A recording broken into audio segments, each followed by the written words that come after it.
Finally నా 20 days Tamil Nadu temple series came to end. అంటే చాలా సక్సెస్ఫుల్ గా జరిగింది ట్రిప్. అయితే నేను అనుకున్న ప్లేసెస్ అన్ని కవర్ చేశాను ఫ్రెండ్స్. December 10th నేను శ్రీకాళహస్తితో స్టార్ట్ చేశాను. పంచభూత లింగాలు Srikalahasti, Arunachala Shiva, Kanchipuram Ekambaranath temple, Chidambaram and Jambukeswaram cover చేసుకున్నాను. 6 అబౌట్ మురుగన్ టెంపుల్స్ ని విజిట్ చేశాను. ఎవరికి తెలియని నవగ్రహ యాత్ర కూడా చేశాను. తమిళనాడు టెంపుల్ సిరీస్ ని తిరుటనితో స్టార్ట్ చేశాను. తిరుటని, కంచి, అరుణాచలం, వేలూరు గోల్డెన్ టెంపుల్, చిదంబరం ఆకాశలింగం చూశాను. చిదంబరం తర్వాత కుంభకోణం వెళ్ళాను. కుంభకోణం నుంచి తిరుచి, శ్రీరంగం, తంజావూరు, జంబుకేశ్వరం చూసుకొని తిరుచి నుంచి మదురై వచ్చాను.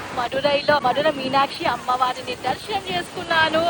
ఫేమస్ మురుగన్ టెంపుల్స్ ని విజిట్ చేశాను. శ్రీవిల్లి పుట్టూరు, నిగల్, పాతాల శంభు మురుగన్ టెంపుల్, పళని కూడా విజిట్ చేసేసాను. మదురై నుంచి రామేశ్వరం వెళ్ళాను. రామనాథ స్వామిని దర్శనం చేసుకున్నాను. రామేశ్వరం నుంచి నాగర్కోయిల్ వచ్చాను. నాగనాథ స్వామి టెంపుల్ చింద్రము విజిట్ చేశాను. Kanyakumari Amman temple everything cover చేసుకొని మళ్ళీ నెక్స్ట్ నేను మహాబలిపురం వచ్చాను. మహాబలిపురం కూడా విజిట్ చేసి ఫైనల్ గా చెన్నైలో ఉన్నాను. Chilling at Chennai beach. నేను ట్రిప్ స్టార్టింగ్ లో టార్గెట్ పెట్టుకున్నాను 70K రీచ్ అవ్వాలి అని. 20 days లో నా Insta followers 72.2K friends. Thank you so much for the immense love. Tamil Nadu temple series గురించి కొన్ని వీడియోస్ అయితే రిలీజ్ చేశాను, ఇంకా రాబోతున్నాయి. Don't miss and do follow my account for more travel videos.